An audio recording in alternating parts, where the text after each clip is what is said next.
here's a great opportunity to, one, recognize the principle of necessary abandonment. So something about your soul choosing this father already made an agreement, I'm speaking metaphorically, spiritually, to give you daddy abandonment. Now, what that does for the child is it gives it more inner process to deal with, but it also sets up a perfect pathway for independence, because children that go through early abandonment are pretty much forced into learning to meet their own needs physically, emotionally, mentally. And this is what attachment theory is all about. So I don't have time to go into attachment theory, but it's complex, but it's very real. I will say that only 50% of children worldwide have a secure attachment, which is built primarily in the first 2 years from inception to age 2. And that is what is necessary for a child to feel that it can rely on its parents to meet its needs, without which the child is inherently afraid.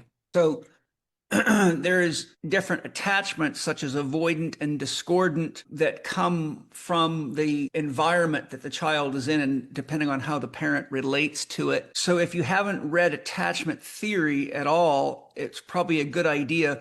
There's a great book by Dr. Dan Siegel called Brainstorm, and it goes over in a readable way that's not too deep and complex and long what the attachment syndromes are. Brainstorm is about raising teenagers and helping them through the teenage years and understanding what's going on inside of them from a developmental perspective. But because about 50% of the world population has an attachment syndrome, a dysfunction, without recognizing these attachment syndromes, it leads to a lot of problems in relationships. So I'll quickly give myself as an example. I developed an avoidant attachment. And what that means is if the child finds it too scary or painful to get love from one of the parents, it chooses to go off on its own and become self-actuating, learn to play by itself, but often get away from where the parents are so they can't find you and inflict you with more emotion or judgment or pain or fear. So what I would do as a child is because there was a tremendous amount of fighting between my mother and my stepfather, is I would go off for long walks in the woods, and I found that as long as I couldn't be found, I couldn't be put to work, because they worked us like animals, like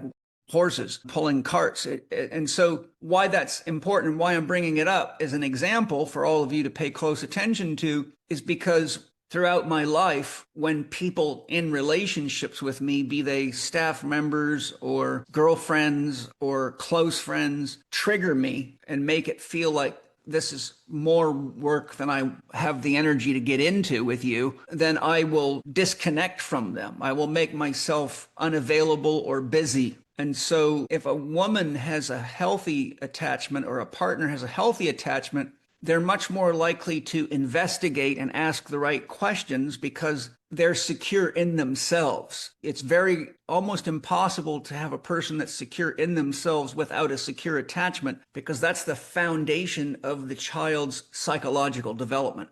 So if the roots are broken, the tree is broken. So over the years, that did cause me some challenges in relationships, but fortunately, it worked out for me okay, because I knew I couldn't be in an intimate partnership with any woman that saw my work and my commitment to my life path as a threat to the relationship, because I went through that over and over again. And fortunately, when I met Penny, she didn't have insecurity about me being on my own and doing things, because she's very independent. So it took me a lot of time to actually learn who I could be compatible with, which I needed somebody who was whole in and of themselves. And so it took me a lot of women to get clear on what I needed in a partner. When you're young, you're so attracted to bodies and sex that you don't see much deeper than the euphoria. But by the time I got to the point where I was asking the universe for Penny, I was still interested in a beautiful woman, and fortunately for me, Penny's very beautiful. But I knew that the beauty and the sex was not at all what made the relationship work. Now, that's a little bit outside what we're talking about with the archetype of the sun. The exercise is to find your broken parts invite them back in, do the healing work, and identify the gifts that you had in your childhood that for any reason you may have lost contact with. So I shared that attachment theory stuff with you because I think there's work for you to do in understanding what your attachment style. You might want to listen to my podcast with attachment theory expert Diane Poole Heller.